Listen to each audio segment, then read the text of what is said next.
अरुणाचल प्रदेश से एक शिष्य हैं जिन्होंने जिज्ञासा भेजी है कि कहा जाता है कि शिव और शक्ति में कोई विभेद नहीं है, ऐसे में भगवान शिव से जुड़े बिना शक्ति की आराधना कैसे फलदायी होगी।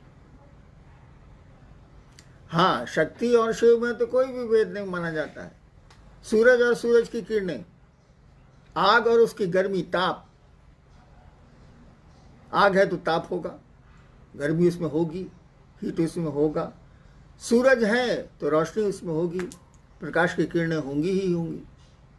ठीक उसी तरह से शिव हैं तो माना जाएगा कि शिव में शक्ति व्यक्त हुई है, शिव में जो शक्ति अंतर्निहित है वो व्यक्त हुई है, और पूरी सृष्टि हमारे आपके सामने दृश्य भी है और दृश्य भी है। ये शक्ति कहा जाता है कि या शक्ति शिवस्य शक्ति, जो भी शक्तियां हैं वो शिव की शक्तियां हैं, अनंत शक्तियां हैं। मूल रूप से तो जो शक्ति मानी जाती है उसकी पूजा हो भी रही है, गौरी हैं और अन्य शक्तियां हैं जो मूल रूप से मानी जाती हैं। उनके नीचे तो असंख्य अनंत शक्तियां हैं। तो शिव के बिना तो शक्ति हो नहीं सकती, और शक्ति ना हो तो शिव भी जाने नहीं जाएंगे, अव्यक्त होंगे। जो महाकाल की स्थिति है, जब काल ही नहीं था तब भी शिव थे। काल का अर्थ होता है जब कुछ बनेगा तो काल शुरू होगा।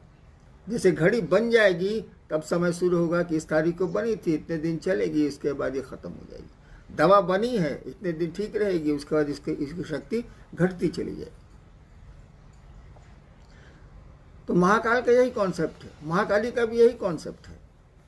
जब काल नहीं था यानी सृष्टि नहीं थी तब भी ये थे, लेकिन वहाँ शक्ति अव्यक्त है शिव में, शिव की इच्छा अव्यक्त है शिव में, व्यक्त नहीं हुई है, उसका प्रस्फुटन नहीं हुआ है।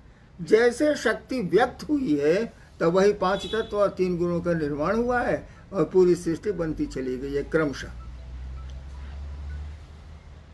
सवाल है कि क्या शक्ति की जी विभेद नहीं है कोई, वो तो नहीं है शिव और शक्ति में। हाँ। तो ऐसे में भगवान शिव से जुड़े बिना शक्ति की आराधना कैसे फलदायी होगी। देखिए, आराधना का उद्देश्य क्या है, पहले तो ये महत्वपूर्ण है। आप चाहते क्या है, आप भगवती से क्या मांगना चाहते हैं? सुख, धन, धान्य, वैभव, इस जगत की चीजें, या भगवती को ही मांगना चाहते हैं? जैसे है ना, शिव से हम मांगते हैं, शिव को कहाँ कोई जल्दी मांगता है। तो भगवती से अगर मान लेना चाहते हैं तो शिव की पूजा की बहुत महत्ता नहीं है, वो दे देंगी। हालांकि शक्ति उन्हीं की है, लेकिन वो दे देंगी। देवियों की स्वतंत्र पूजा होती ही होती है, पहले नहीं होती थी, अब तो होने लगी है, बहुत दिनों से, बहुत हजार वर्षों से हो रही है। लेकिन अगर भगवती को चाहेंगे आप, तब तो शिव की आराधना मस्त है, कोई उपाय नहीं है हमारे आपके पास, क्योंकि उन्हीं की शक्ति है, उन्हीं की इच्छा है। शक्ति शक्ति कहा जाता है, शिव की इच्छा शक्ति है, और उन्हीं की इच्छा से सारा जगत चल रहा है, वही शक्ति काम कर रही है।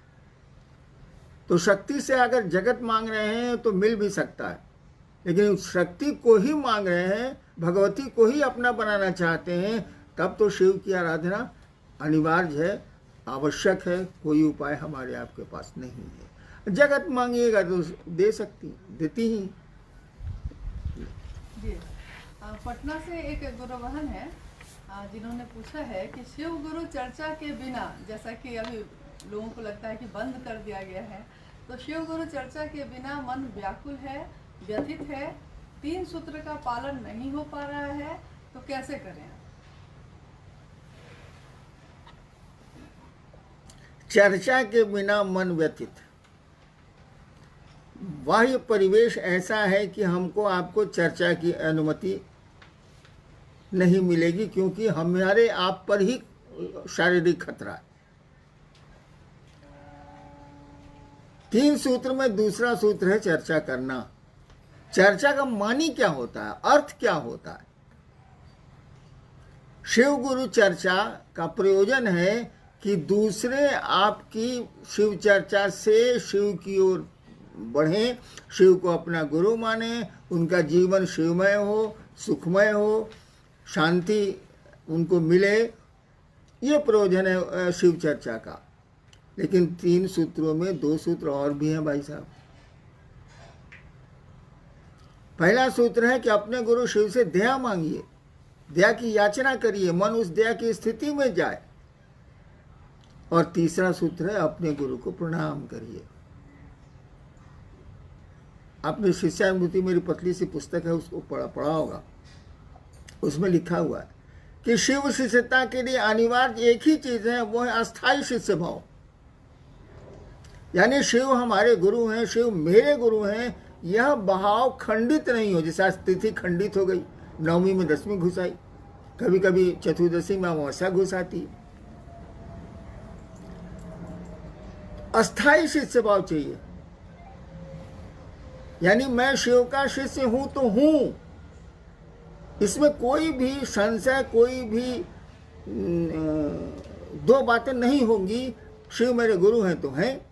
अगर अस्थाई शिष्य भाव है तो अस्थाई मन नमन की स्थिति में जाएगा, अस्थाई रूप से जाएगा।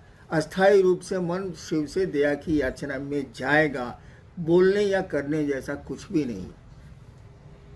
मन तो नहीं लग रहा है, इसीलिए कि चर्चा करते थे तो भीड़ होती थी, भीड़ में बोल रहे हैं हम तो थोड़ा मजा आता था, अच्छा लगता था कि इतने लोग बेवकूफ़ बैठे हैं मेरे सामने, हम ज़्यादा होशियार हैं इसीलिए चर्चा कर रहे हैं।